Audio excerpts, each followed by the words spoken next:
this is the same sort of bargain that took place in the days before the flood, in which the fallen angels came down to man and said, we have this superior technology that we will offer you in exchange for what?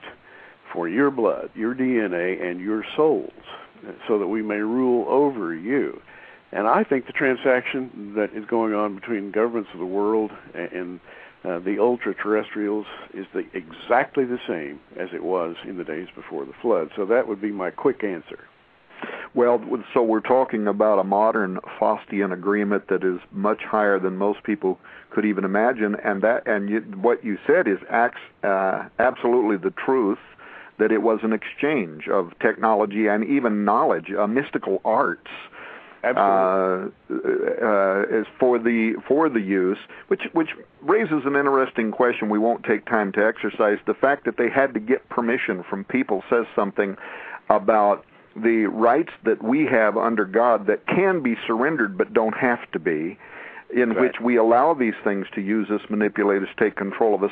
Here's an even more fantastic proposal. Enoch says that these Nephilim, when they were destroyed in the flood, they were buried in the hills of the earth. Now, I don't know, if the angels took them, buried them there, they were swept in there by the waters of the flood, and they've been buried beneath these sands. Could these things ever be discovered? Maybe have part of them been discovered? Is something happening with their DNA?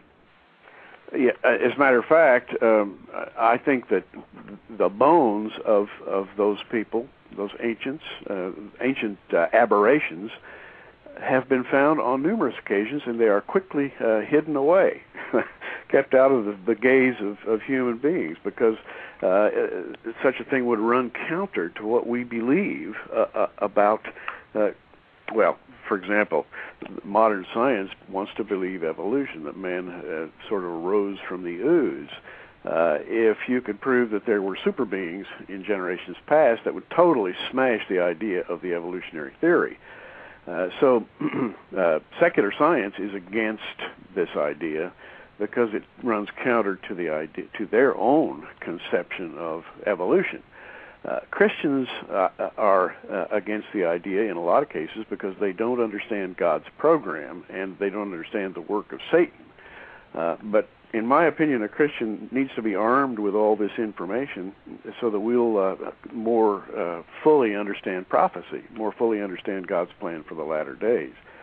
And on the subject, by the way, of these intruders, back in the old days, they were called Rephaim. They were called, that is their offspring, the offspring of the demigods and the human women were called in the Bible Rephaim. And Rephaim comes from the Hebrew Rapha, which has a strange complex of meanings. It means, it's regularly translated giant, but it also means to heal, to mend, to repair, or to fix something that was broken.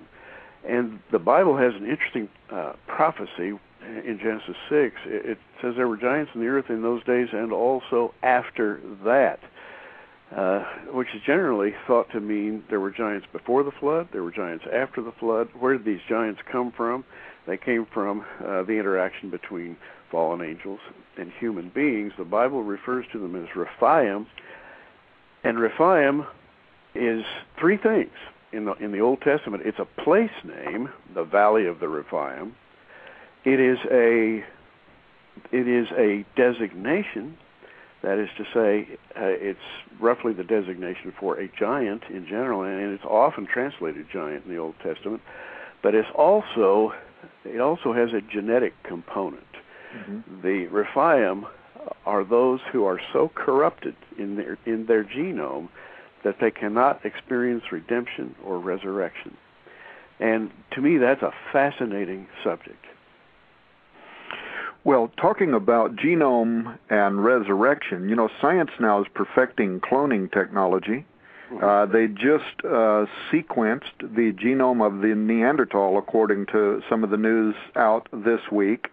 one of the university professors that was being interviewed for those news stories, and this was reported by several reputable news sources, says whether it is ethical or not, it is going to happen. They are going to resurrect extinct Neanderthal. The Nephilim seem to have had some method for returning too, because as you just pointed out, they were before the flood, but they also were after the flood. Do you think there's any connection between high technology and what we may now be proposing? I absolutely do. And I alluded to that a moment ago with the idea. And, of course, there have been dozens of books written on the subject. Colonel Frank Corso's book is probably the best known, the Faustian bargain, as you called it, in which we trade information for technology, has resulted in a corruption of the human genome. I have heard expressed on several occasions the idea that government officials the world over now see as one of our chief problems discerning between a true human being, genetically pure human being, and a hybrid human being.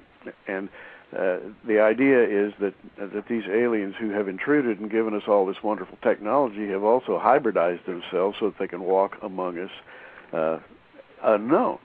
Now, this is Gary, if the Watchers were engaging in genetic manipulation before the flood, why couldn't they be doing the same thing today? And here's a wild question, does this suggest anything about things like Bigfoot or Loch Ness?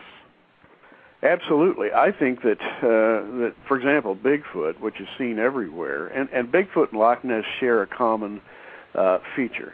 They are very real. Anyone who's ever seen either one of them is just absolutely imprinted for life, shocked. And we read case study after case study.